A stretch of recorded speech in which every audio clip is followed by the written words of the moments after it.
Welcome to the Rockhound Podcast. This week we have a returning awesome person, so go ahead and take it away. Hi, my name is Jared. I have a YouTube channel website currently rockhounding, and welcome to the Rockhound Podcast.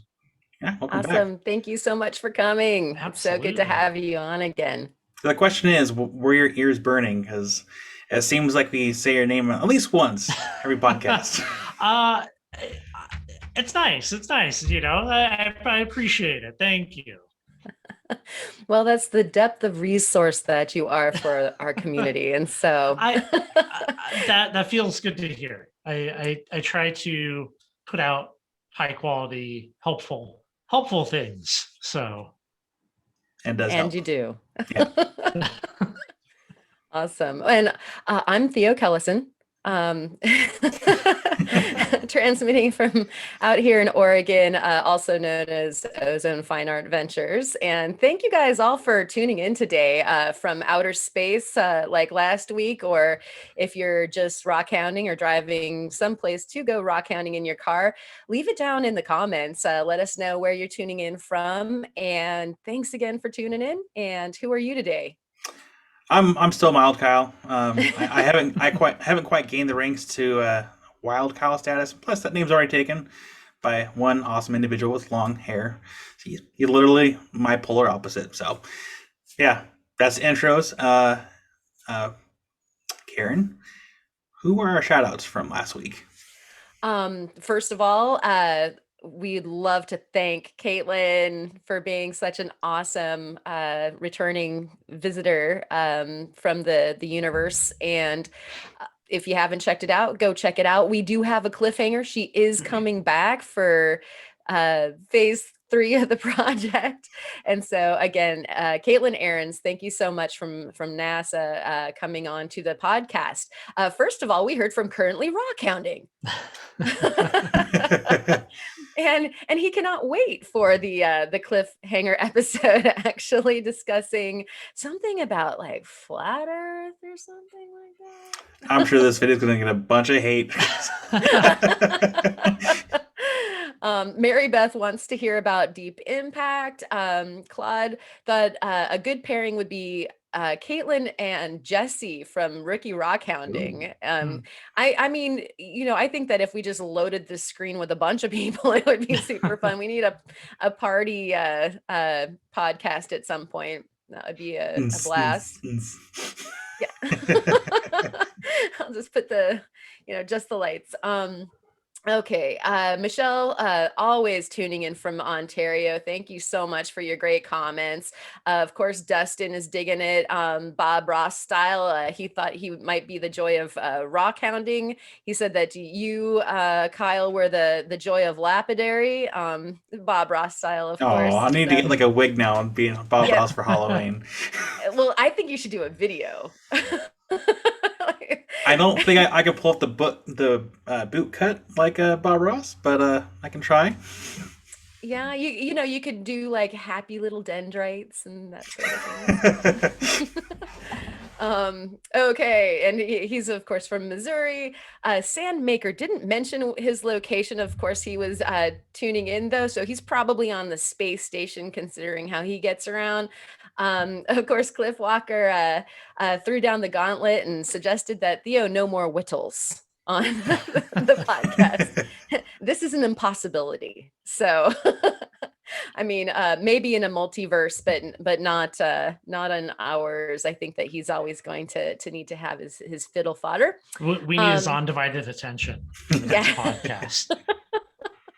Whittles harder. Yeah. Right. Yeah, all of the pieces are like stuck in the wall, you know. Nice grouping. Yeah, and then we actually had a couple more, but I'm gonna save it because they directly are respondent to our weekly subject here, which is ID and rocks. So again, the rocks get to be part of the guests today on the podcast. Mm-hmm. So those are the shouts. Sweet, thank you. Mm-hmm. I also want to say thank you for keeping track of that stuff too. Is that right? Yeah, so we got that out of the way, and then we can go ahead and get into how everyone's week was, current projects, future projects, and we'll go ahead and start with you, Jared.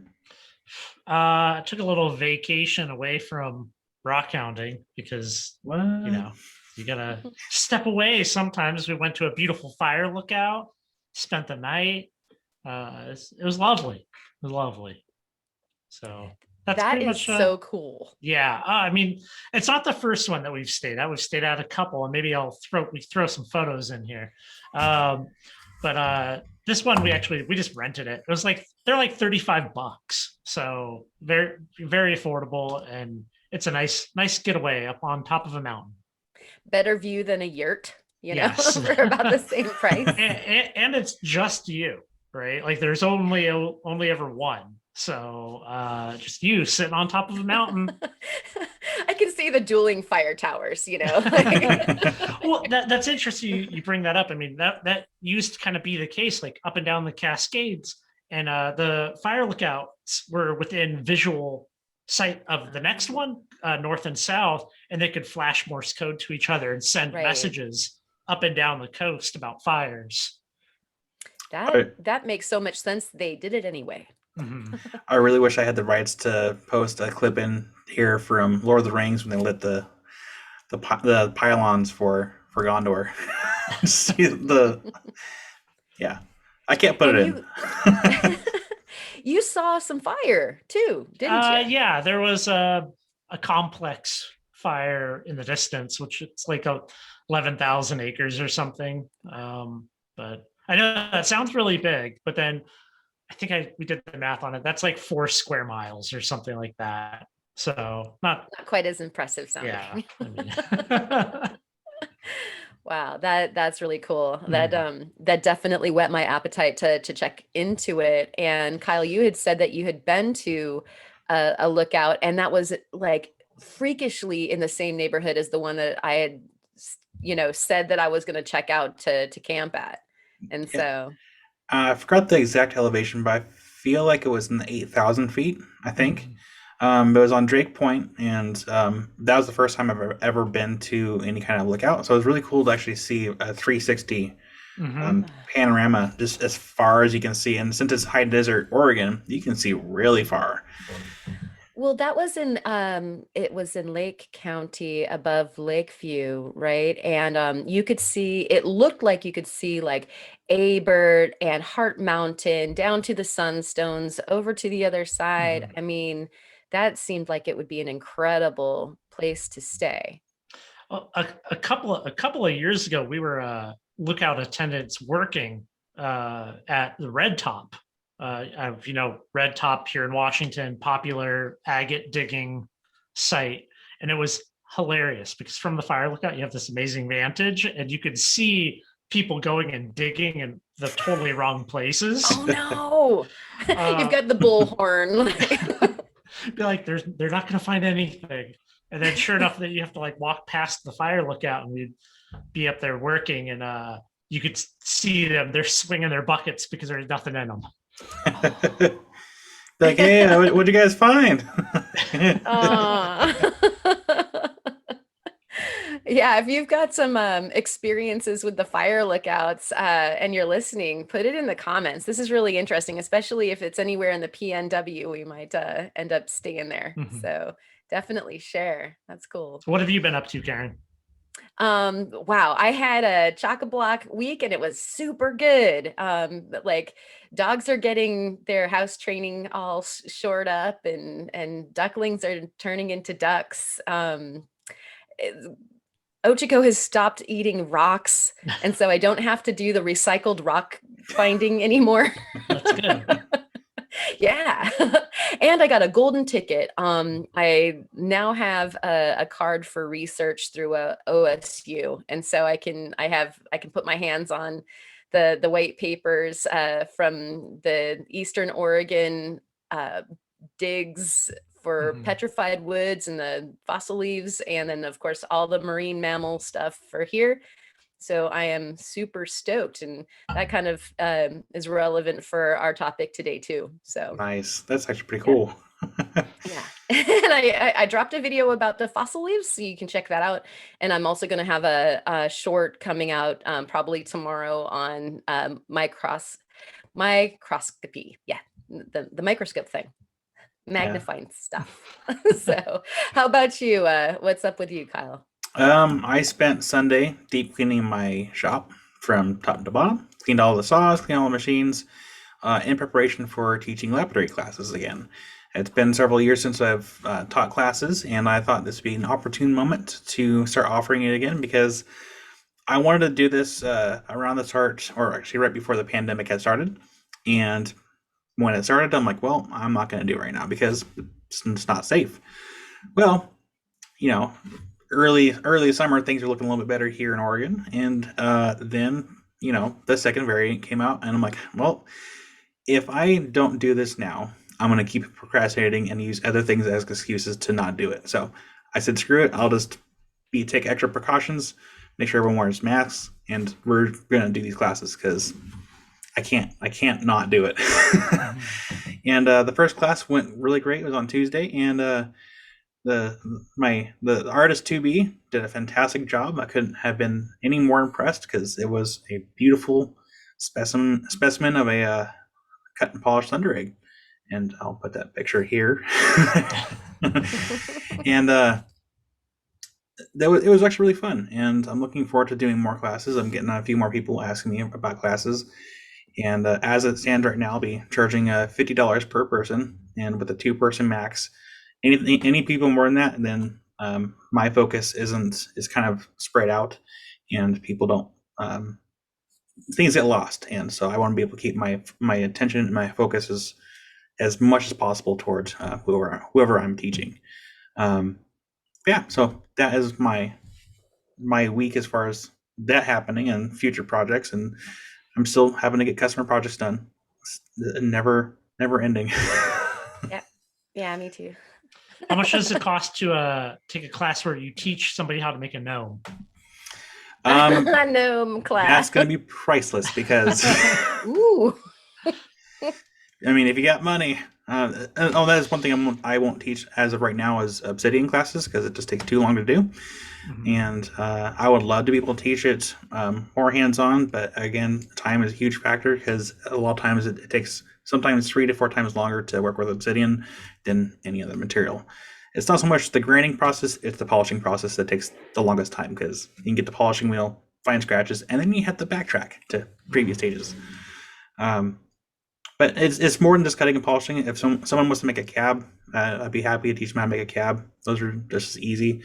Sometimes the less serviced area materials are faster to work because they're not having to focus on a large flat surface. You're just pinpoint. Just working a stone. Yeah. And that's mine. Nice. Well, that's exciting to be teaching again. I mean, that's awesome. Yeah. I think everybody here, I know for sure, Jared, inherent teaching, like you teach in every single video, and it's a really rewarding thing to teach, to see somebody be successful at a project or, have a new vision about a rock passion. So yeah, it's great. And the other thing is too, people learn differently. Like some people can watch a video and pick it up like that. Other people learn better through hands-on. And if people want to watch my videos and learn that way, that's cool too because it's free. I'm not charging for my videos. I make whatever money off ads. If people decide to watch ads, watch the ads. At least I think it was at least 10 seconds of the ad. At least watch 10 seconds. And after that, you can just go and click away. I don't care. But and the other thing is too, that fee comes with you're not only using it's not only for my time, but I offer material for people to work and they can take that material home. And as of right now, I have oh gosh, what's it called? Pay it forward material from one of the estates I bought. That's one thing I didn't really talk about this last week is I went and delivered a knife to the estate that I bought when we first moved in here. And the couple that I bought that estate from were so kind. I brought the knife to them. They're like, hey, how much do you want for that knife? And I'm like, It's no cost. For one, it's taken me 3 years to bring this to you.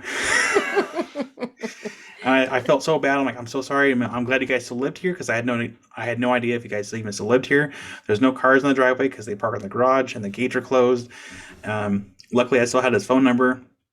Called him like, hey, you home? Like, oh yeah, we're home. We just have everything closed down.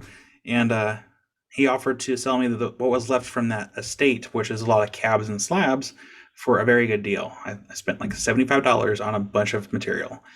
And I told him that I would pay it forward with a lot of the stuff they gave me, because they gave me like a huge tray full of cabs and some other jewelry for like $20. I'm like, yeah, I'm gonna pay it forward with people that come and take classes, because this is too much of a good deal to just keep for myself. It's not about the money. Awesome. It's about the experience. Now I'm done. Sorry. And we're all moved. No. Cool. But no more buying rocks for a while. I think I'm set for. Got a little bit in your backyard, before. Right? Yeah. I mean, if I can hide behind a pile of rocks, I think I got plenty.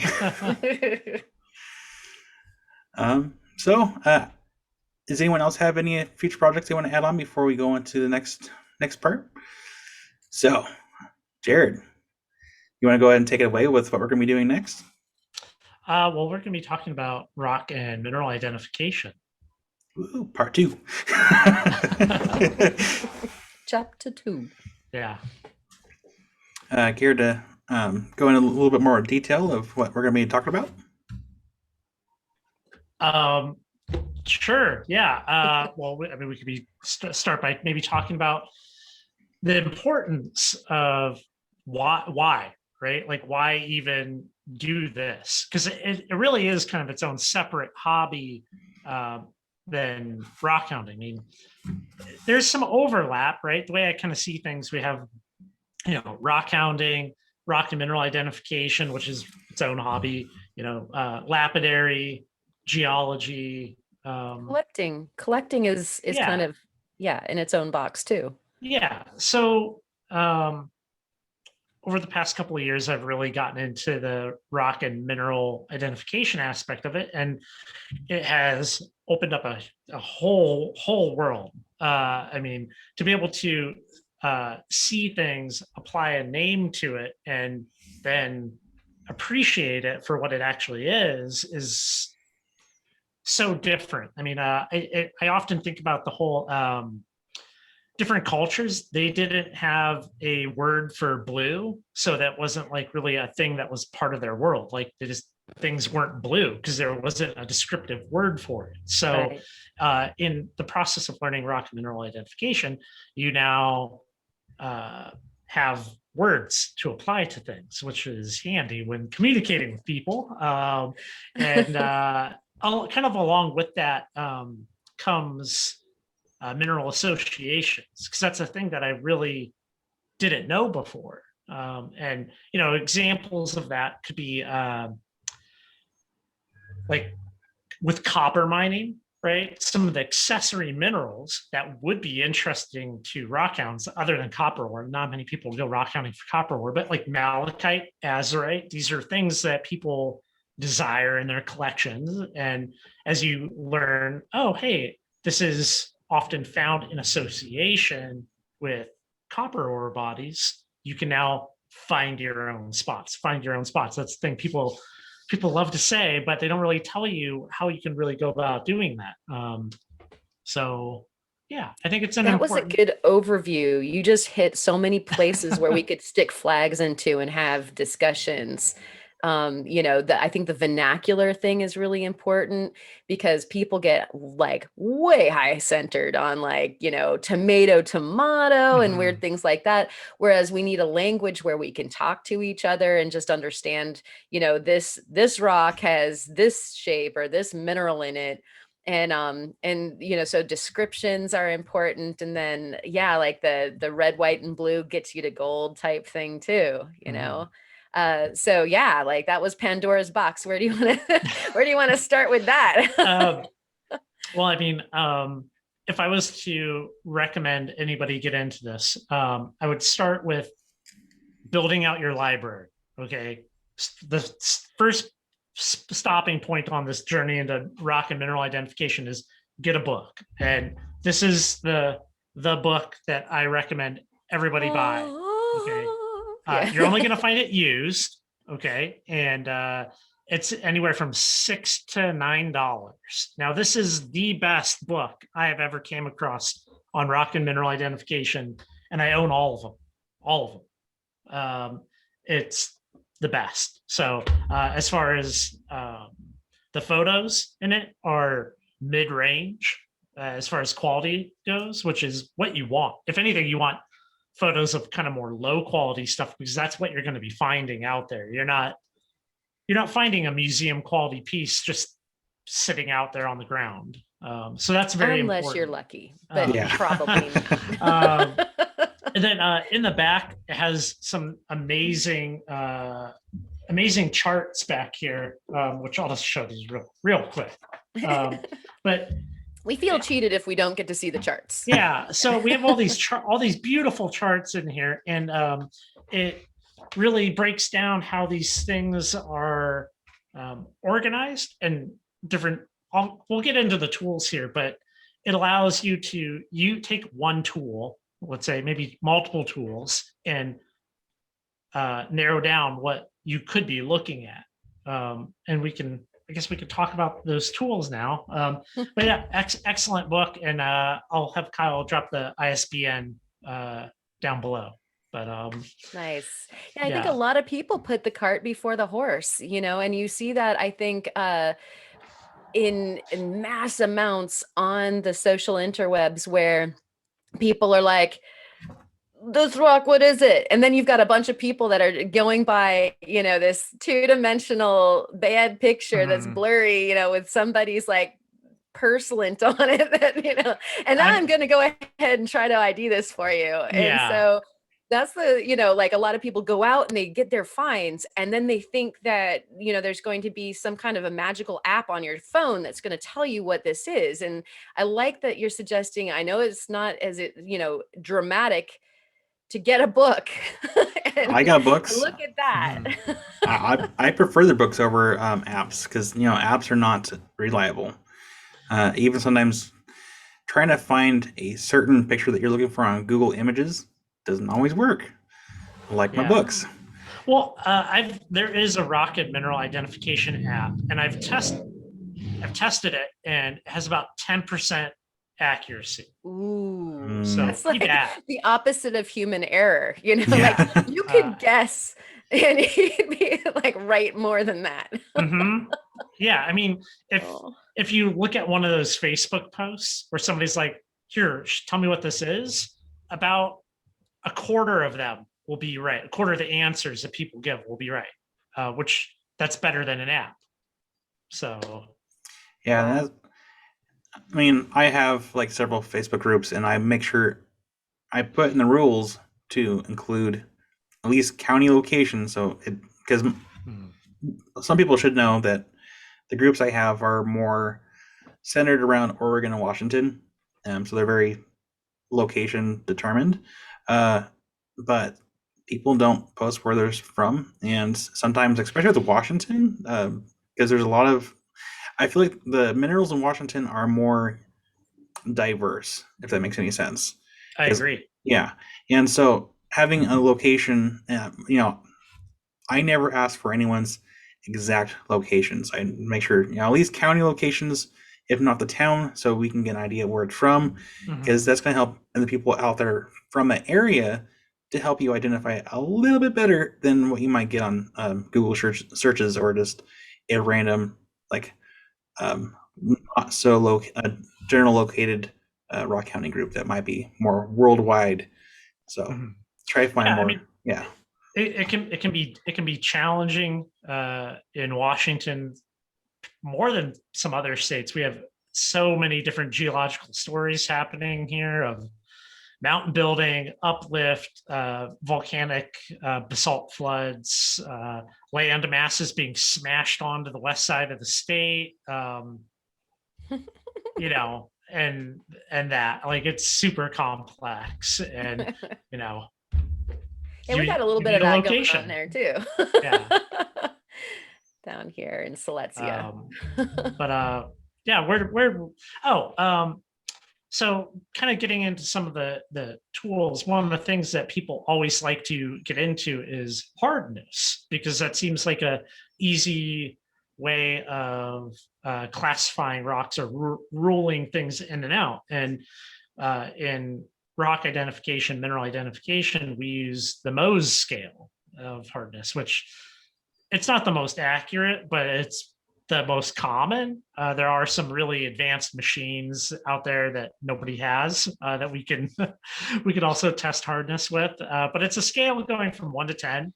And Frederick Mohs back in, I don't know, ye olden days, came up with this scale of 10 different rocks and minerals that he would use to test the hardness of other rocks and minerals against. And it's basically a scratch test. Like, if something is a 4, it can scratch a 3, and on and on. Nowadays, we don't necessarily have to use rocks to do this. We have heat-treated hardness pick sets, just like this. So they're just like little pens, and we can scratch a rock, and they're excellent. I mean, you can really tell a lot about something. I mean, a good example that I like to use is quartz and calcite. There's most definitely calcite and quartz that are kind of clear and have very similar appearances if you're not looking at anything else about it, but just to the eye. Hardness, I mean, 3 and a 7, right? So very easy peasy, easy things to rule out. Yep. And yeah, so that's kind of like the basics of the hardness. And I think serpentine and jasper is another one that people like get really hung up on, especially, like say you just found something in a river, you found it on the beach, and so it's already tumbled, so you don't get like whether it's like waxy in a serpentinite way or if it's jaspery, and so a scratch test again is gonna get you a long way with that, and you can't use acid to test that one. Yeah. Speaking of the river tumbled stuff, I don't even try to identify it anymore. Again, forget about it. Yeah, no. Yeah, I mean, once something becomes river tumbled and just like worn and beat and then sits in the sun and all of that, it becomes much more difficult to identify as opposed to something taken straight from the source. So, yeah, the source is really handy, again, because you have provenance of locality with, the rivers, and of course at the ocean, I get what I get and I can't throw a fit. Like it's probably going to get pounded, so I get to have a little bit of extra fun mystery, who, what, where, why, how. Yeah, and then another really useful tool is the UV light, which is it's a fun one. And if we go back to the book, Minerals of the World, there's actually a chart in the back of that will tell you, based upon the color of fluorescence of a rock that is UV reactive, what it is that you're seeing. Awesome. So, it's really nice in that sense. I mean, a lot more stuff is fluorescent or phosphorescent even than people really know until they get a nice UV light and start just aiming it at everything, but that can also tell you a lot about what it is that you have.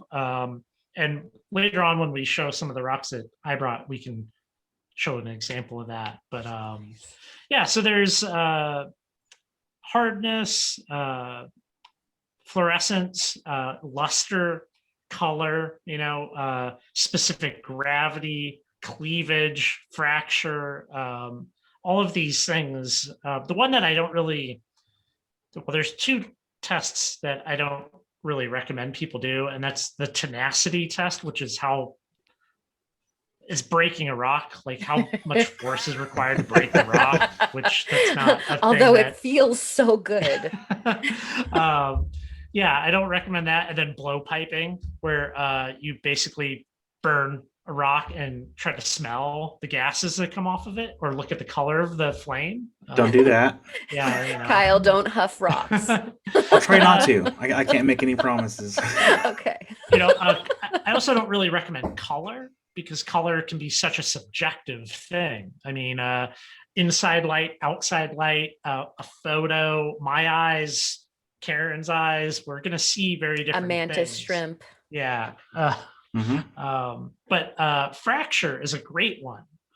So that's just when a rock is broken, and you can have different fracture patterns in it, like a conchoidal fracture can be another indicator. And as you get a hardness of 6 and, oh, it's not fluorescent and it has a conchoidal fracture, and those things, you can really start to narrow down what it potentially could be that you're looking at.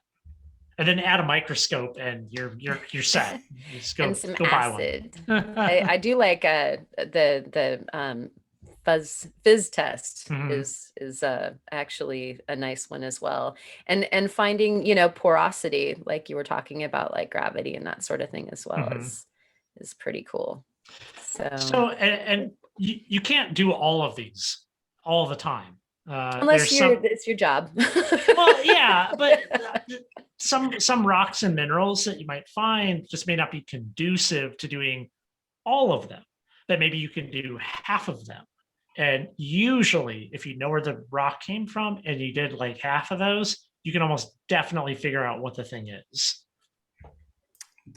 There's one test I like to do, and I don't think it really kind of aims towards identifying, but it is kind of more of a fun science experiment that, oh my gosh, fun science experiment that anyone can do at home is put a rock on some styrofoam and some water and put a magnet to it and see what it does. Yeah, I forgot that one. Yeah, that's just more fun than anything, because I've had a couple rocks where it pushed the magnet away, or the magnet would push the rock away, and that same rock would also, if I were to flip it around, it would be pulled towards the magnet. So that was unique, and so that, not so much for identifying, it's just kind of a fun little science experiment that anyone of all ages. That magnetite. Yeah. Yeah, the magnetism is totally a thing that you can really easily test by just having a little magnet and glue a string to it and hang it near a rock and see if it has even the slightest of pull.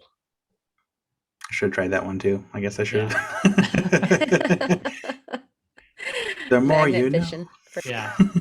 And then maybe lastly, like one of the things that I find important, being out here in Northeast Washington, where we have tons of radioactive material all over the place.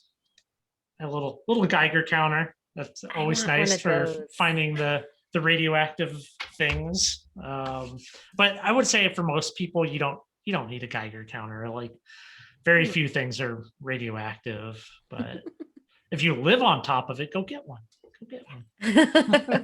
I just want one for giggles, because I do have some leaded glass I want to test. Don't know how strong the radioactivity is in it, but they're quite affordable now. So you can always scoop one up off Amazon someday. Yeah. Want to also buy my UV light too. The UV that was a killer UV light you've got there. The UV. Okay, so when it comes to UV lights, there's like the cheap, like $10 ones that a lot of people are familiar with.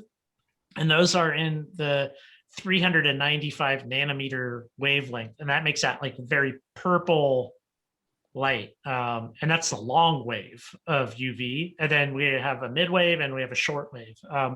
The light that I have and like to use, it's on the shorter end of the long end, or it's the shorter side of long wave. So it's 365 as opposed to 395. So now we're really starting to push away from the visible light spectrum and into the ultraviolet. So like with this one here, it's more like just a light, and not that bright purple. Which is nice. Yeah, it's very good for like taking photos. I like the one that I have because it's got a lot of throw. So, you can use it outside and have like that beam. Yeah, I'm looking forward to buying one, so I go back out in the pile and see what I can find. I mean, I think you'll probably be surprised. I mean, most people are surprised, especially when they have like agates and thunder eggs that are fluorescent, or even phosphorescent, which that's when you have the electrons have jumped orbit and they're emitting a different spectrum of light, bouncing photons into your eyes. But when you take away the UV light, they stay in orbit and slowly drop back down, and it glows. Like it holds a glow, which I love that stuff. Literally, Love pay it. dirt. Mhm. It's so entertaining. Yeah. And it affords some night rock hounding. A lot of people that go Uberlight hounding go at night. Mhm. And if you're in the Rabbit Hills looking for sunstones, it's not that you're going to find the sunstones, but you will find the scorpions that way. So I haven't found any scorpions, but yeah, I know that they're there. they go. But I highly recommend this, because here's the thing: like, when you get into rock hounding, you get the rock hounding books, you have some friends that are into rock hounding. A lot of people are that aren't into the identification aspects of it as well, don't realize it's like having horse blinders on, and you're just like, whoa, this world is so much bigger. Having some of these things be like a rock that maybe you wouldn't even ever think about or care about is really beautiful under UV light. And now you can create like a UV display in your house. Things like that you can do when you have a UV light, a good mineral identification book. And, I mean, one thing that I've heard a lot over the years is people being like, oh, there are no rocks where I live. They're not like the agates and the obsidian and all the things that people see on different YouTube channels. Well, there's definitely awesome rocks where you live. You just have to open your mind a little bit and you'll find some epic stuff. Virtually the whole country has killer material. Yeah, that is true. Just have to know where to look. Yes. Yeah. And it is helpful, I think, having a YouTube community that loves to put the pictures up, because again, being able to see the materials definitely helps you to know what you're looking for, or that it even exists, that you might want to go check it out. I remember not knowing the stories behind the geology and the minerals, and not being quite as impressed. It was when I started filling my mind with, whoa, like this is what mica is, and this is why it's here, or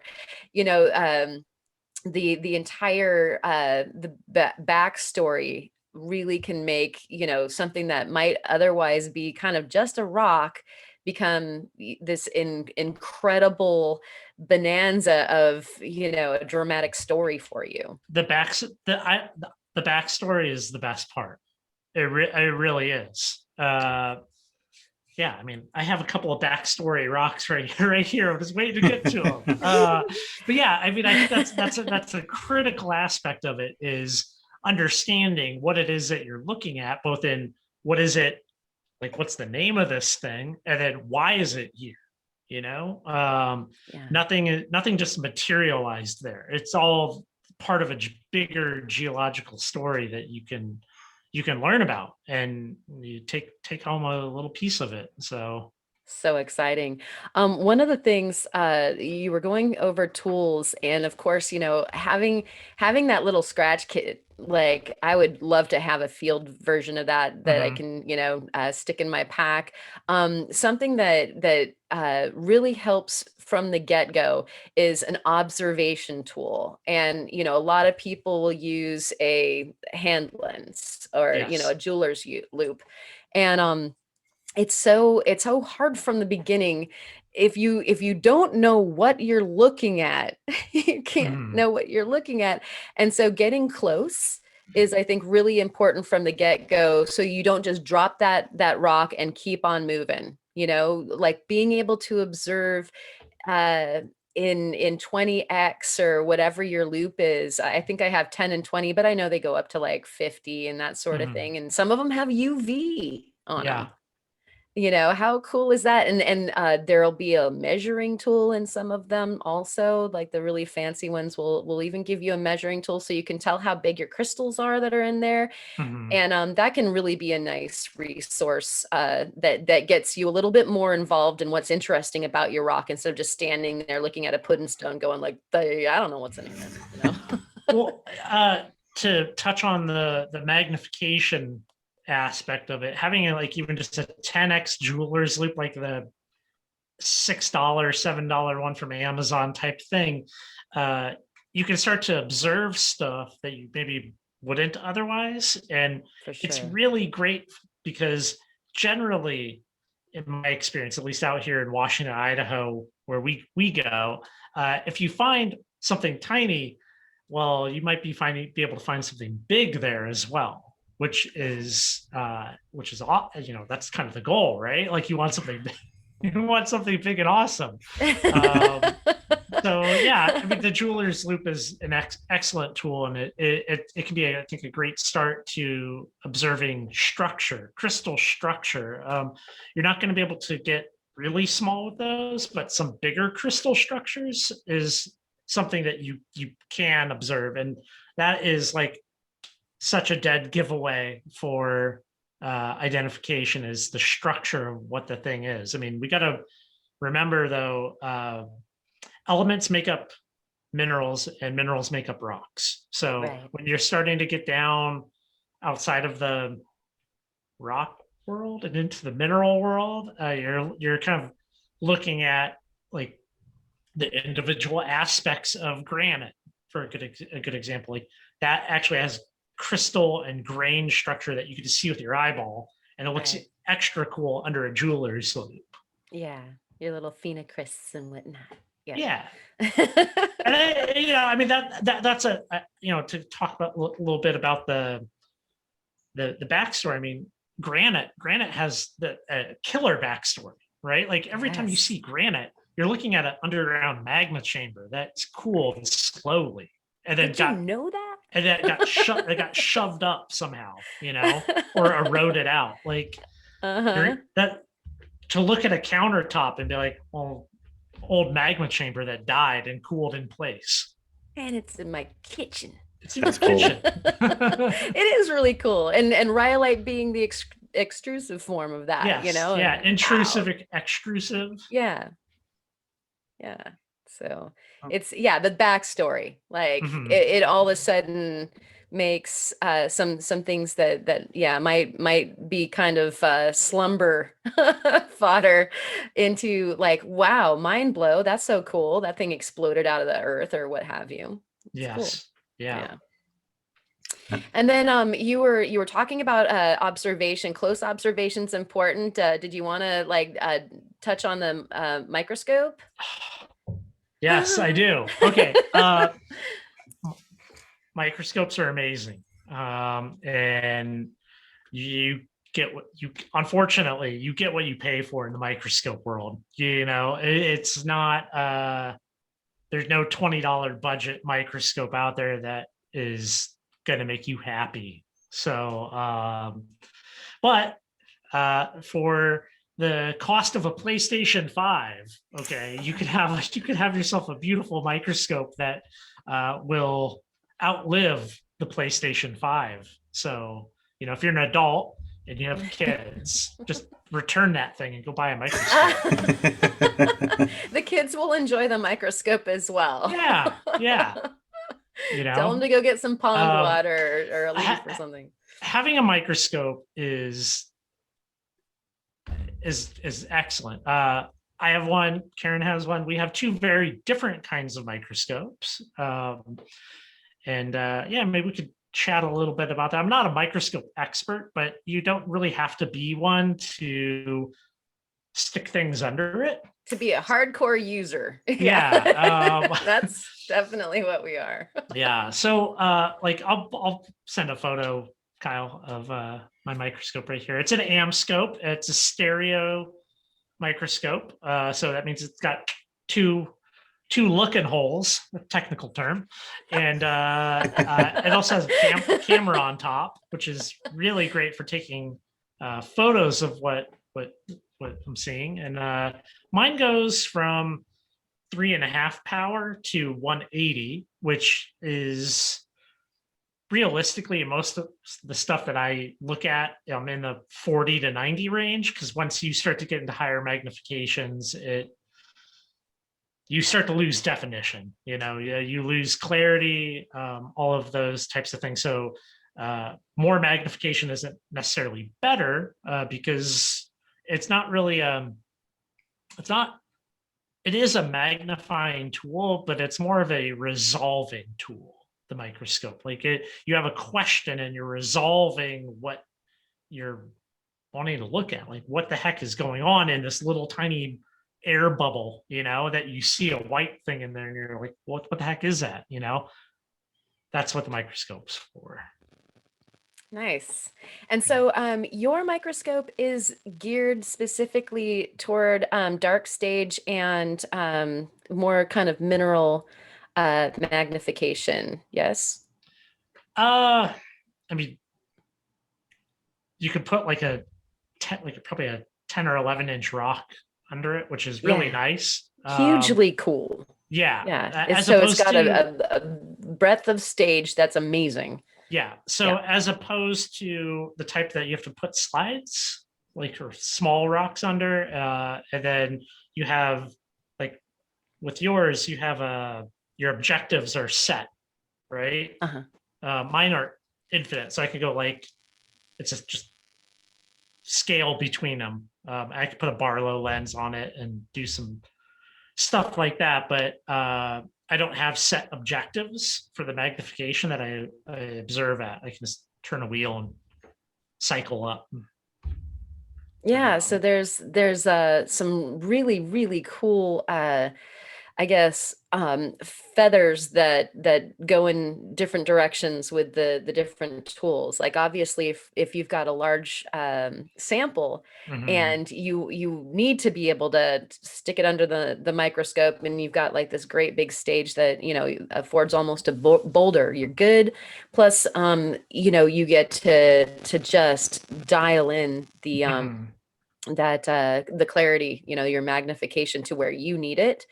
My microscope is a compound microscope. And so not only does the camera have magnification, but the viewfinders, the eye caves, has holes that so I can do 10 and 25x. And then also I have the 4 to 100. And so no, 250.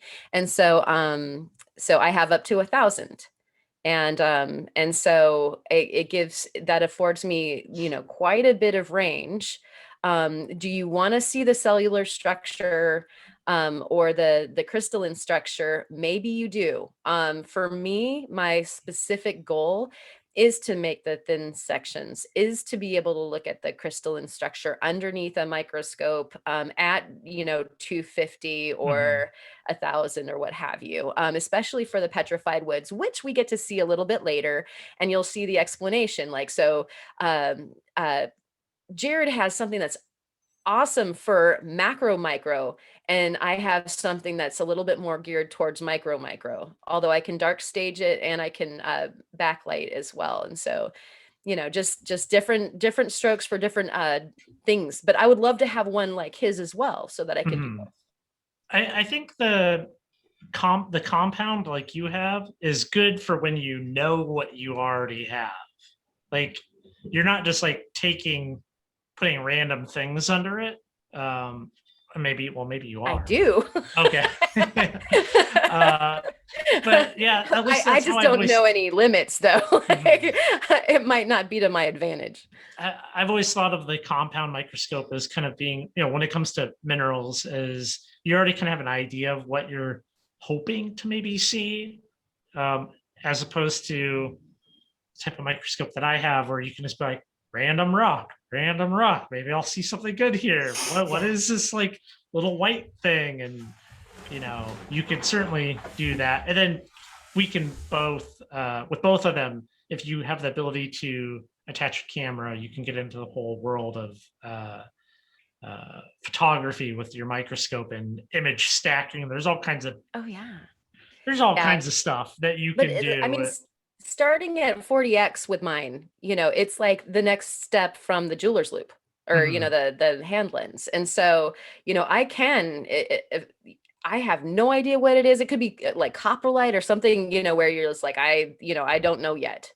For me, I have to chip off a piece. So I'll destroy if it's a sample, that you wanted to keep as a specimen. But then, I'll shove that thing underneath the microscope and a whole new world. Oh no, it's actually a fossil of something else. Or there's a little biome in the coprolite here. How cool. Or like little, fish scales or bones or whatever. That's a total tangent, but it has experience, was there anything surprising to you when you got your microscope and you started looking at stuff? Oh my gosh, that's a great question. I think darn near everything. I hate to be so bland, but I ran outside and I started like shoving everything under the microscope, and every time I was like, wow, and I'm like taking the pictures, and like you said, you learn how to stack so that those of you out there, you can have like something with just a little bit of topography and all of a sudden it's out of focus. Like if you're taking a picture of the eye of a butterfly or something like that, the thing is round. So you're only going to be able to magnify some part of something that's that large. And so you can take pictures as you're going along through the focus field, and then it'll stack it together and you have like one finished picture that puts the whole thing together. And actually that's what Amberscapes, that's what Yarrick does when he's taking pictures of his insects in his amber. That was a mouthful. So that super cool way to identify your rocks and minerals. That's kind of maybe an advanced step, maybe not for everybody. I would say, I mean, it's a later, you got to be like really knee deep into the identifying world to go. I mean, the sky's the limit with these things, right? Like, you could go easily drop $500, $3,000. Depends. Money can go real quick, real fast. It really can in the world of microscopes. But all the other stuff is quite affordable. Relatively affordable. I mean, a good long wave UV lights, $80. Hardest pick set, $100. But really, like, I started with just buying books and trolling eBay, buy the used books and put together your library and start just flipping through them and just eyeballs on it, I mean, to be fair, like any hobby is going to cost money, but you think of it this way, you get what you pay for, and it can go towards any kind of part of the hobby. If you spend something cheap, like a cheap $10 blacklight, you're getting what you pay for, and it's not going to be the best. Just spend the extra little bit more money and get something that's going to last a long time and have a great. I really want that flashlight. He's coveting your flashlight. I'm making a Christmas list. Nice. Yeah, I mean, it's about priorities, right? Like, I mean, the reality is people can go and easily spend that type of money on any number of things nowadays. I mean, restaurants, bars, things that you don't need. What do you want to do? Starbucks coffee. Yeah. $3 cups of coffee here and there start to add up quick. So, that's the majority of the equipment. But, it really comes down to observations you make and then having words to put to those things. So that's the basics of it, which can be really good. Once you start to see these things, you start to see other things, and it does snowball. It snowballs. I mean, most people's rock hounding snowballed for them. Maybe they went to the beach once on vacation, and then they started doing a podcast years later talking about rocks. So. That sounds autobiographical. How did we get here? So you said that something that you brought along actually will peg that UV light. Did you want to get into some of your goodies there? Yeah. So my first one right here, this thing. Now, there we go. Okay. Well, what we're looking at here is a piece of magnesite. Okay, and it's magnesite that also has some marble. That's the dark spots, marble. And in between the magnesite and marble, you have pyrite. That's what that little gold is. It's like super small pyrite. And this has quite the interesting story behind it. Out here in Northeast Washington, we're part of what is called the magnesite belt. And we have a whole series of magnesite mines that were developed during World War I as part of the war effort. And along with that, you can get some beautiful, beautiful rocks. Now, magnesite, it's on the softer side, okay? It's like a 4 on the hardness scale, but it takes a beautiful polish, absolutely gorgeous. And you can get it with other accessory minerals like iron, which will color it. Like this one right here, you can see, there we go. Maybe that. That's a pretty darn good polish.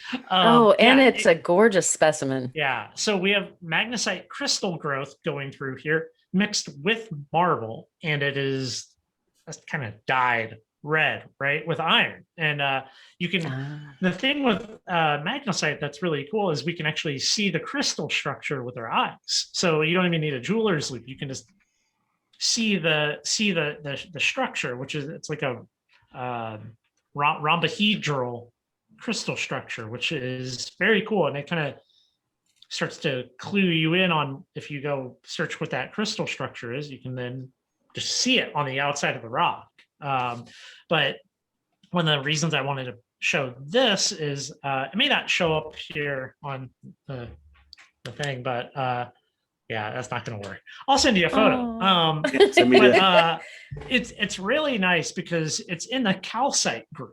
So the 365 light will make magnesite fluorescent, like this soft pinkish orange.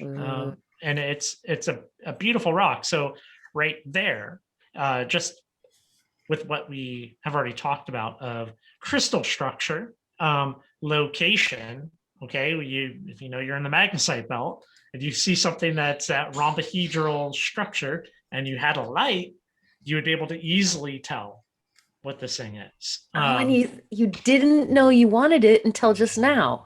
Yeah. Also, that's so pretty. To give you an idea, my coaster right here is red magnesite. So bravo.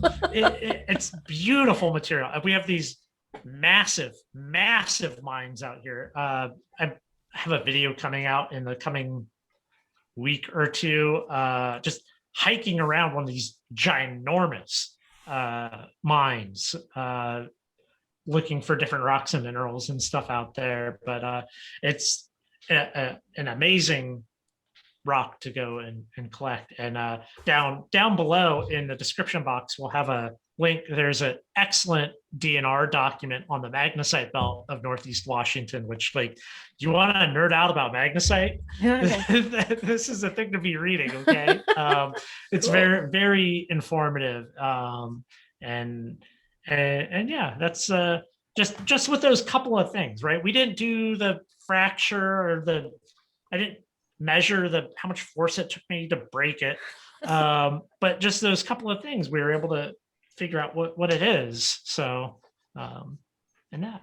I love that. Yeah. Accessibility as far as, something that is observable, and then, a few steps gets you there. But what's cool is that, like, for most people, they haven't heard of that before. That's somewhat like exotic sounding, It well, and I mean, I like it because along with it, you're going to find all kinds of extra really cool minerals. Like you find pyrite, serpentine, bornite, bismuth, all these different types of things out of these mines.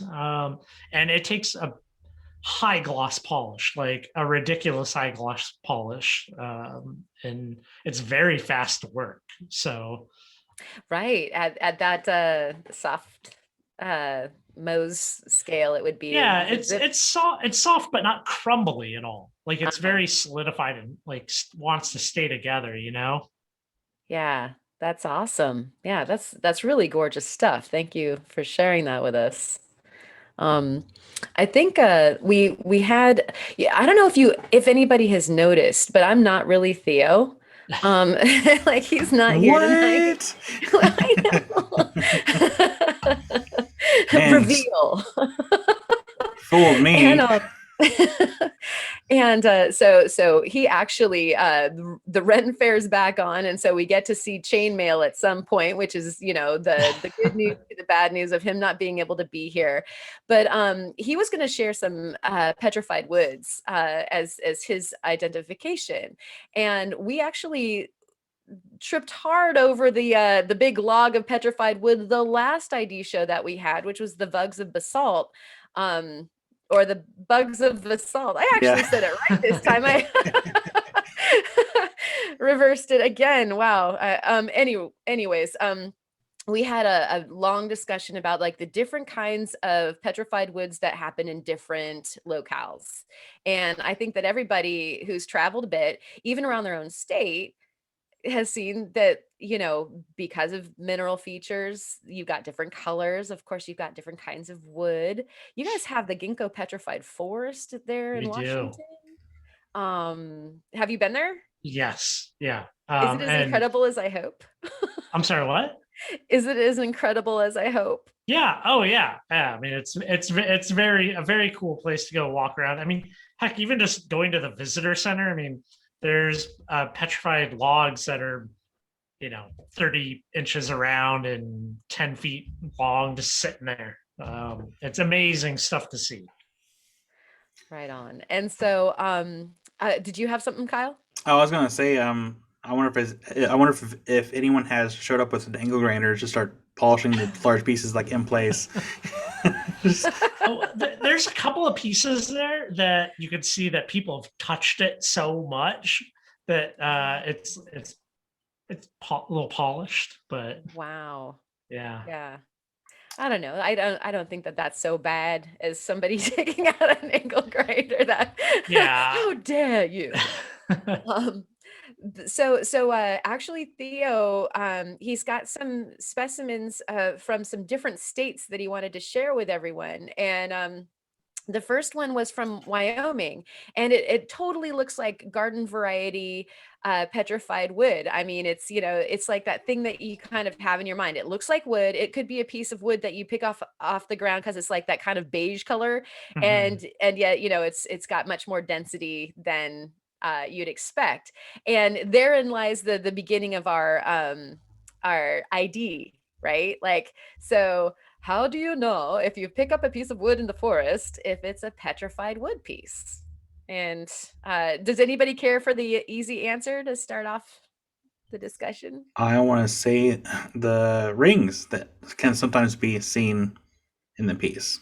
Okay, so say it could be either a piece of regular wood, modern wood, or petrified wood. Like, what's our next step? I go for density. And so I go for density. So like weight, texture, how it feels in my hand. If it feels like it's more, I almost want to say, and it's going to depend on location too, because for example, a lot of the Hampton butte wood is very smooth, and it's almost been worn over time, so it feels pretty smooth, like a smooth rock. But it the color is also a thing too. But then go to other places where it's not as smooth. It's more, you might have some of the bark that's still on there. It might be a fractured piece of wood, or it's opalized. There's a lot of different variables, and I think a lot of it has to do with how long you've been looking for it and trained your eye to see it. To be honest, I mean, if you're a new person, you're like, Not oh, like man. hours in that day, meaning like that your eyes are tuned. Yeah. Yeah. Sorry, I'm trying to go on a tangent because I saw a TikTok about those big stone structures throughout the world that look like giant trees, and they're not trees. God. I don't want to get we're into gonna that. have to hit this with the flat earth thing too, you guys. Just for the record, okay, Devil's Tower was never a tree. Isn't that Thank like you, stacks Jared. of basalt?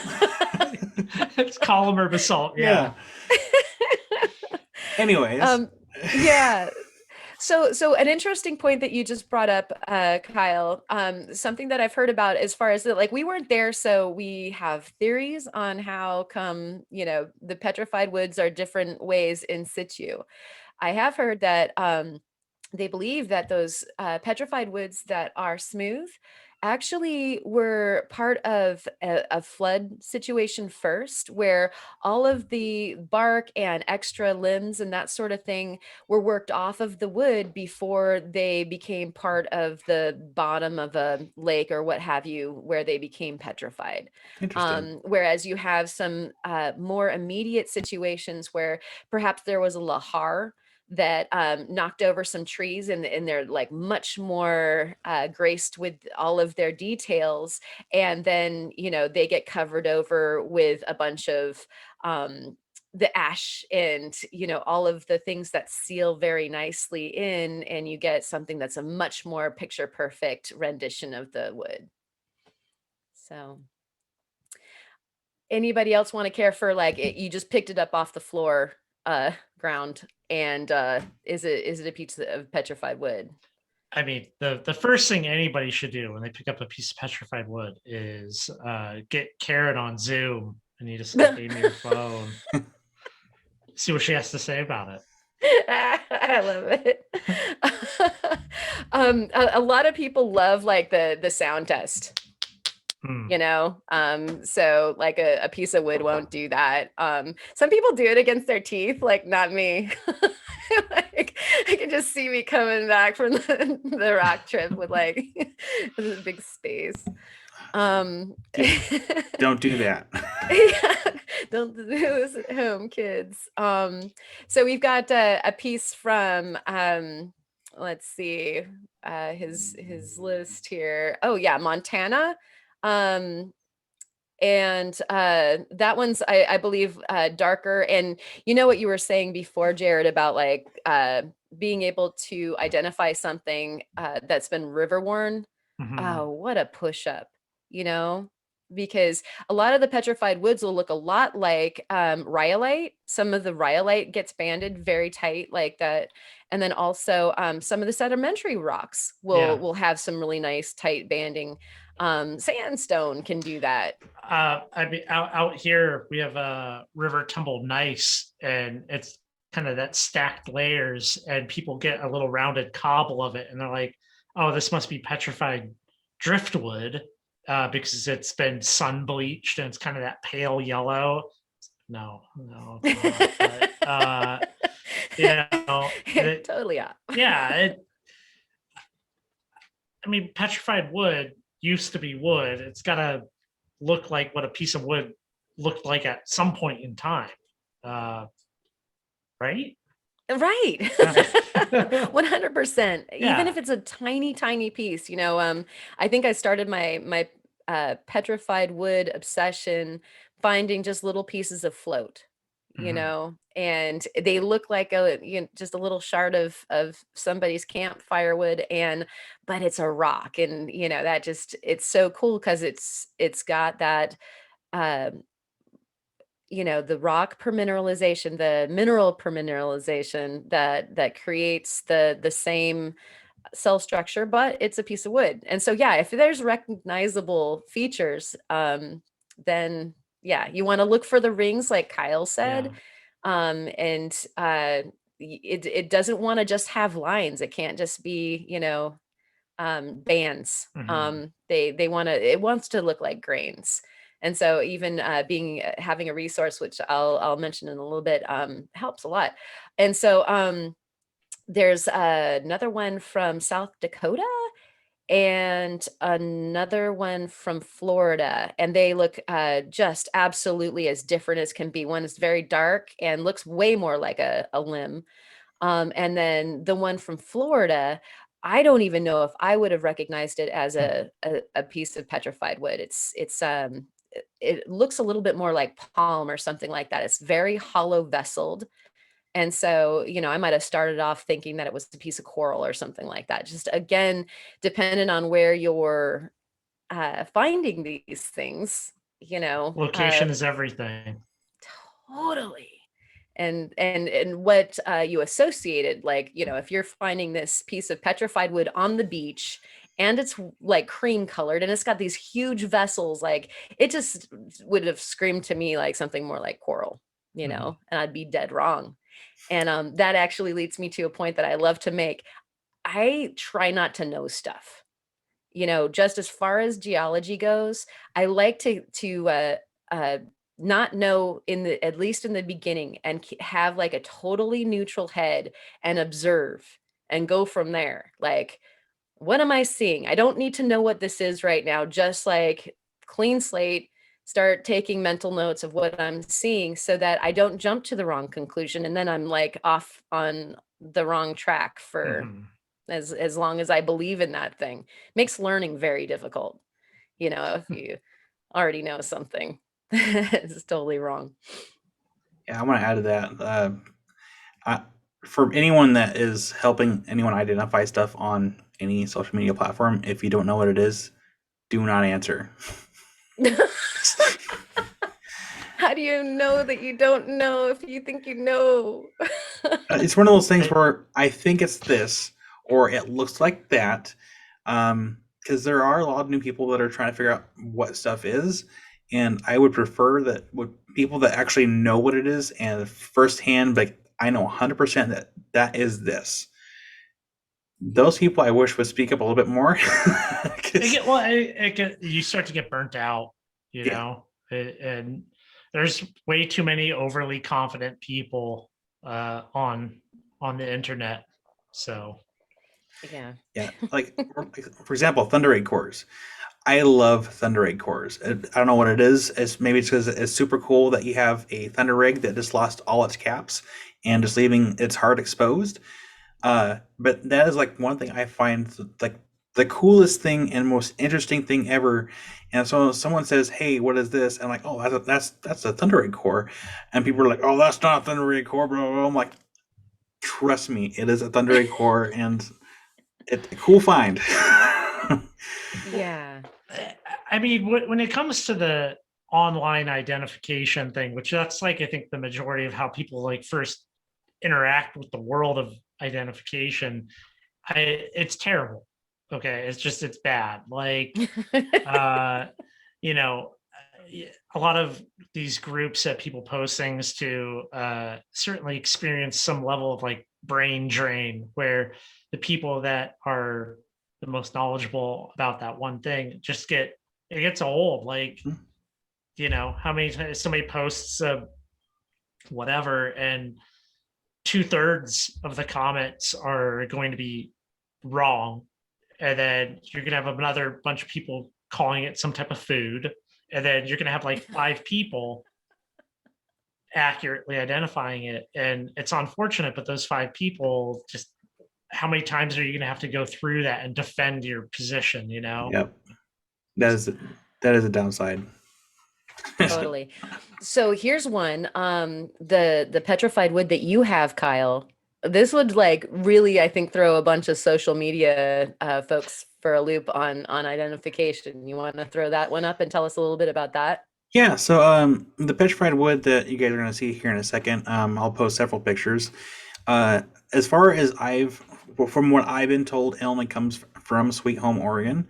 Um, and I think it has something to do with the wood, I think, must have been in salt water for an extended period of time, and then it caused halite crystals to grow in it. Well, the crystals eventually dissolved away and then filled back in with quartz. So it is a quartz after halite pseudomorph petrified wood. And this stuff is very interesting. Sometimes it will take a polish, sometimes it will not. I need to find a picture. I sent a piece. Actually, I'm going to be sending a piece over to Rockhounding Live, and it's actually in a box somewhere behind me. So I have everything boxed up and ready to go. But the specimens can be cool looking, and they can also be not so cool looking because some will be so packed with those replacement crystals that it doesn't really look like wood. It'll resemble like a limb cast, but this just looks really bumpy. And that's not really the best termination to really use for it, but that's the best termination I can come up with. But then you have other really cool specimens where you can see the growth rings of the petrified wood, but then you see all these little square quartz crystals inside this piece of petrified wood. And so that's where that comes from. As of right now, the ranch is called Old Marker Ranch, and it's a feed dig site. A lot of times people will find these and they'll throw them up on the bank where they're digging. They won't take them home because they look weird. Which is awesome because they're super rare.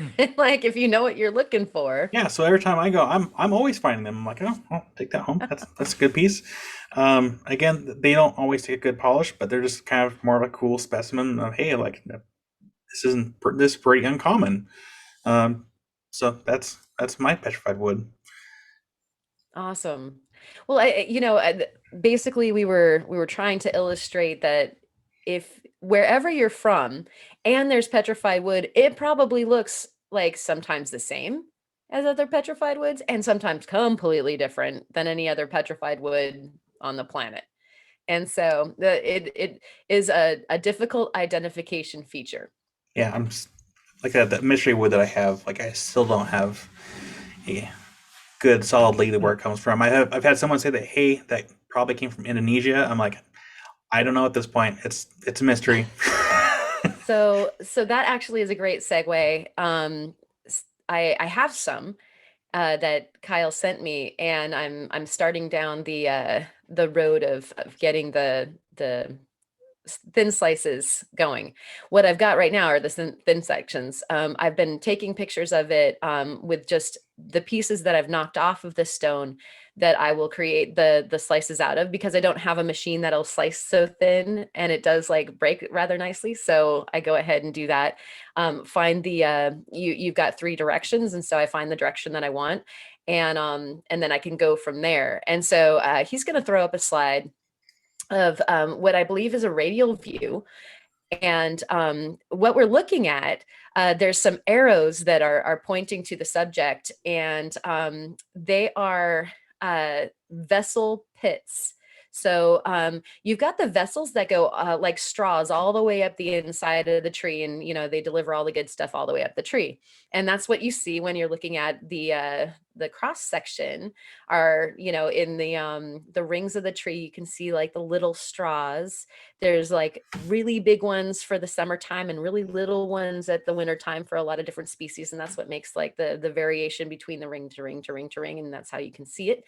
And so you look on the inside of one of those and they've got these little pits, and that's one identification feature. Well, we've got really good pits. Hey, Kyle, your wood has great pits. That's awesome. Yeah. That needs to be a shirt. You can Hey, nice see them in pits. this slide. And the way that they're arranged and the way that they present is one of the ways that you can start, honing down, like, this is what this isn't, and then this is what this probably is. And so the second slide is going to be another wood, and it's actually some yellow buckeye, and it just so happened to have some pits that kind of look similar to the ones, and I've pointed the arrows at them so you know that what you're looking at. And so this is the way that I'm going to start honing in now. the difference between the first slide and the second slide, you can see why I need a thin section. Is that the first slide is all like that topography that I was talking about. Everything's got like round edges and stuff like that. So the magnification is just all over the place, even though I did a stack for that picture. In the second slide, it's clean as a whistle. You can see exactly what you're looking at because the thing is like, micrometers thick. And so you see all of the stuff that you want to see and nothing extra. And so I need to go from the slide that you saw first to the second slide magically in my craftdom. And so at any rate, though, that's kind of fun as far as like we are cracking this mystery, we're this step closer. And with the fact that I have, two other ways of looking at the stone that is a tree, you start, checking stuff off of the list. And let me tell you that there's a website that is worldwide woods that are both modern and petrified woods. And you too can hone in on a mystery. If you are trying to identify a wood, you can identify it by grain. It's called InsideWood. It is part of the North Carolina University. And they were so kind enough to let us use that slide image this evening. And so go check that out. There will be a link in the description. And, like you might completely go down a rabbit hole like I did. And you can go ahead and identify your modern woods too. And, if you're even curious as far as that's concerned, because they'll give you different magnifications, and some of the stuff you can see with, just a jeweler's loupe or with your naked eye. So at any rate, that's kind of cool. Just to wrap up the woods, and then I'm going to be done with my section. We had California Gleanin from our last show on identification, wanted to know a little bit more about limb casts. And they are kind of like a crazy thing. And so does anybody want to do an explanation for this? Anybody feel like super gifted in that regard? Petrified wood is not my world. That's why I'm on speed dial for you. I mean, we could probably go with the most easiest explanation. Basically, limb casts are just pieces of wood that they ended up in material where they got frozen in place, and they just deteriorated away. And silicate-enriched liquids came in, and they eventually filled that pocket with quartz, which is agate, and you got a limb cast. And of course, depending on the location, it's going to depend on the color of the agate that filled in that void. Similar process for opal is, I have a opal on my shelf that is a pine cone, where the pine cone left a void, but the opal only filled up half that void. So I have half of a pine cone. So it's kind of a similar process with limb cast. Yeah, that's Is the pine cone half empty or half full? Yeah, pretty much. Okay, sorry. So yeah, that was perfect. That was a succinct version of exactly what the limb cast is. A lot of times I was told that the limb cast or the pine cone cast might not fill up all the way, just dependent on, of course, the different the amount of water that was getting flushed in. And was it a geyser and it all of a sudden stopped? There's all these scenarios. The backstory that makes the rock cool might have stopped, and you might get a partial. And so a lot of people will ask, why aren't there more big limb casts like there are big petrified logs? And Kyle's gonna tell us. So I thought they didn't get very big. Okay. I went to the local rock shop a few months ago, and I kid you not, there was a limb cast that was a customer's that they wanted them to polish the top of it. It was about as wide as a large dinner plate, and it was about yay tall. It was a big, clear, solid agate limb cast, and it was beautiful. I'm like, where? And it was perfect. It looked like someone just took a piece of wood, put it in a mold, took it out of the mold once it's set, and then poured whatever in there to make it perfect. It was beautiful. I can't. I wish I took a picture and I didn't. It was beautiful. It brought a tear in my eye. Right. Well, I have to take your word for it. But yeah, so that would be an exception to the rule that like the elements were like for so long were in like the exact right position to fill an entire void. A lot of the times the big logs just didn't get all the way full. You'll get a partial limb cast. Like this guy that I have in my hand is a pink one from the center of our state. You can see like, you know, oh, there's a lot of interesting detail there, but it's only this much of it, and most likely there was more to this piece, but you can tell that was, you know, probably a very big circumference tree log, and you can only imagine like, you know, a jello mold, and if you only poured in half of the jello mold's contents, it's gonna, you know, level out, and that's what you're gonna have. And so a lot of the limb casts are like that, although, you know, there's ones that are, you know, perfect and they look like a little twig. So this one was green, this one was pink, although the lighting in here isn't the best. We have blue. This one's got a knot. This one's got a green rind, but it's perfectly clear on the inside. So just like the mineralization for the petrified woods, you can also get the same thing. Is it banana jello? Is it cherry? You know, and sometimes you get like grapes and bananas inside. You know, some of the wood will partially petrify or mix in different minerals, and you get that in the limb cast as well. So there's a huge variety to the limb cast. They're really exciting. I mean, think of it this way too. What do you think nodules are? Agate nodules. They're literally just voids in basalt and whatever material that just filled with silicates and mineralized. You know, silicates are squatters. Like they find like an empty thing and they go, you know, and so it's pretty cool what they preserve. And then we come along and evict them out of the wall. And give them new homes. Yeah. You know, on our walls and whatnot, right?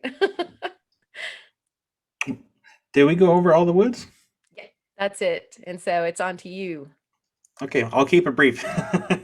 So I'm going to talk about obsidian as far as rainbow obsidian versus fire obsidian.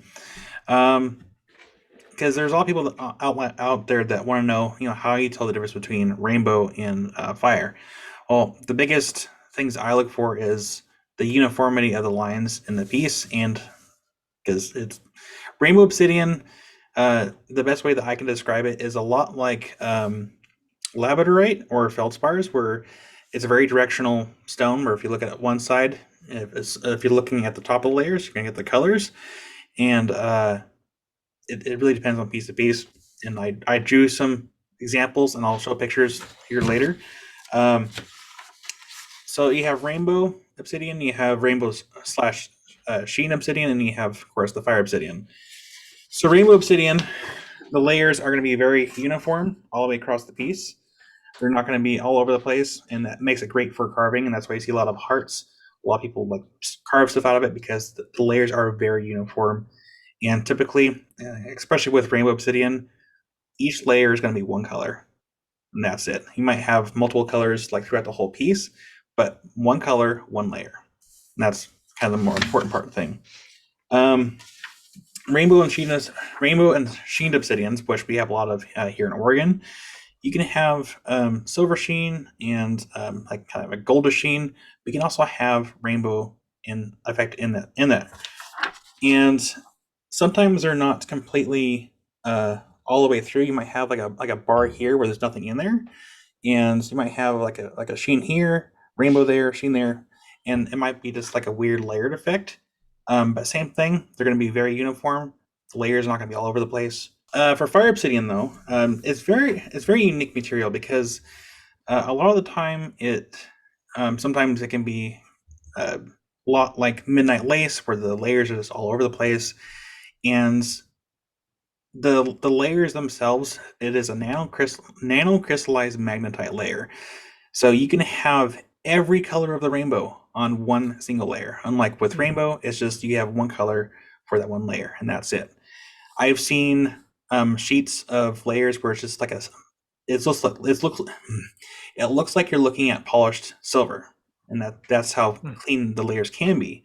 I'll put some pictures up of the different colors of layers that you can have in one single piece, and usually those ones are the most sought after, especially when you start getting into like greens and blues and purples, like all in one layer, because those ones are just the most beautiful ones.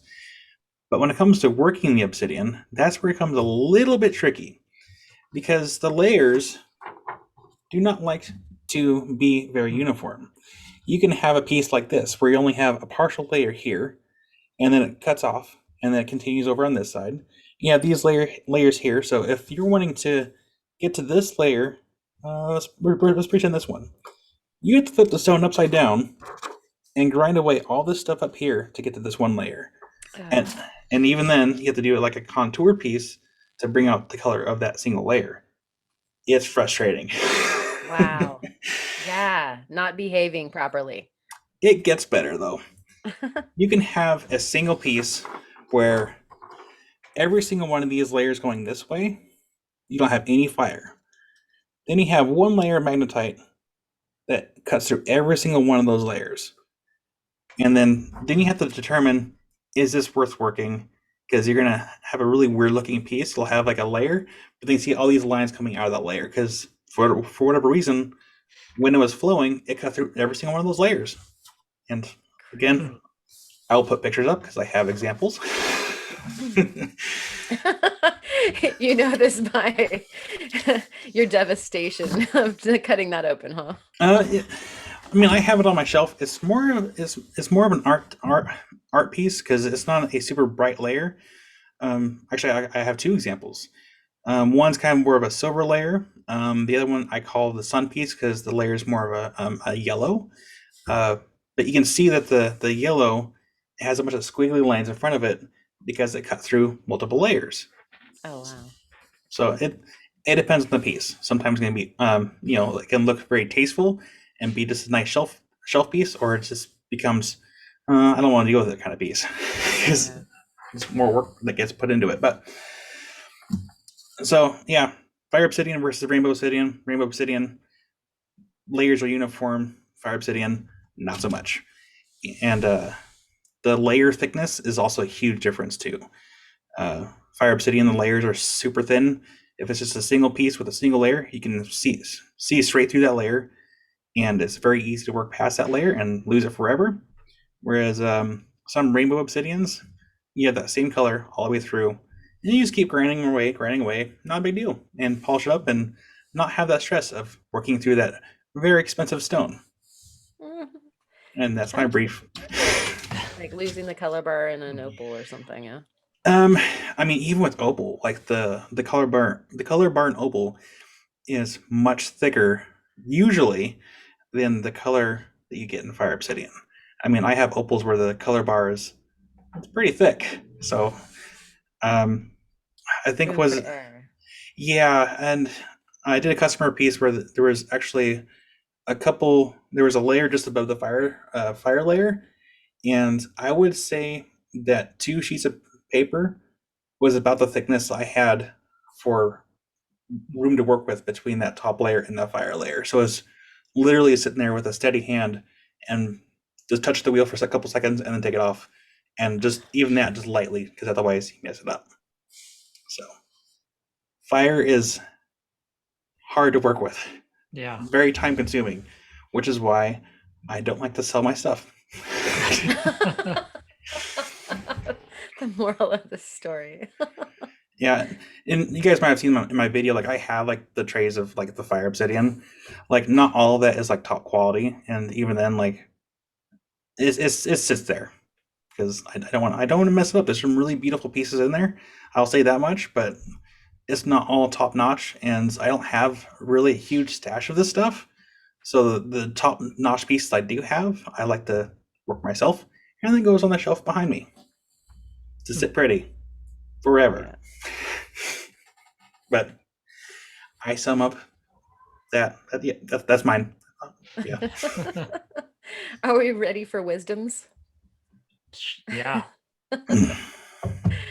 Kyle, let's hear your wisdom. Oh, catch me off guard. Oh no. Let me think here. I wasn't really prepared today. I think I heard something the other day, and it kind of rang true. And I'm sure anyone can use this in their lives, but it's okay to say no before you say yes. And I'll leave it there. It sounded nice, and it made sense to me. So, yeah. Nice. What about you, Jared? I would say build out your library. Build out your library, expand the kinds of rocks and minerals that you see value in. There's over 4,000 minerals making up an even larger number of rocks. So there's a lot of different things out there, okay? Don't just get hung up on one. There's a lot. There's a lot out there. So yeah, winter time is coming. Go buy some books. Winter's coming. That's a great words of wisdom. And if you've not got the dimes to toss down, I just got a library card. There you go. Yeah, the library. Hit it. Books are good. I already dropped my words of wisdom. It was in the wood section where I was talking about not knowing, like, observe first and try not to make a decision about something until you can really gather a good number of, the different qualities and details, and then you can maybe amass something. But you're more likely to observe more, if you already don't know, what the thing is. And then you might find out that your conclusion was different than your first thought if you push that first thought away. And so that's kind of what I'd recommend. That kind of goes for rocks and some other stuff too. I guess you can always use it as a word pun. Not knowing, KNOT. Wood pun. It's a wood pun. I love it. Gotta leave you in splinters. Sorry. Compulsory dad jokes. Yeah. We got it on. Had to meet my quota. Right on. I just realized I did have other words of wisdom that just hit me, but I'll save it for next week. Yeah. We've got a lot that we actually can cover for yet another identification show for sure. We didn't even scratch the surface of it. So another pun, absolutely not. Like, Jared, will you come on for another ID show? I would love to. Awesome, you heard it here, folks. And thank you for hanging out with us. And if you've got some more of like identification tips or tricks, leave it down in the description before I forget how to talk. Pulling a Kyle now, are you? I totally. Let me just do that for you. We also are still putting together our show and tell for the viewers number 2. And so if you've got something good to share with us, regardless of if you know what it is or not, maybe we can help the ID. Send in those pictures to the email in the description, rockhoundroundtable@gmail.com, and a little information about it, a little story if you want. Yeah, thanks for watching, everybody. Anybody else have some words? Oh, just thank you, Jared, for coming back on. And well, anytime. I'm happy to come on and do it, especially talk about something like mineral identification, which I think it's awesome. So yeah, I feel like we could have easily kept going. Yeah. Oh yeah. I mean, we gotta call it at some point, right? Yeah. But yeah, I think another episode would be excellent on the subject. I mean, there's a lot of rock hounding information out there, and there's not a whole lot of identification info out there. So the more of these we can do, the better. I agree. Yeah. But cool. Karen, you want to go ahead and take us out? Thank you, everybody. We'll see you next time. Rock on. Rock on. Yeah.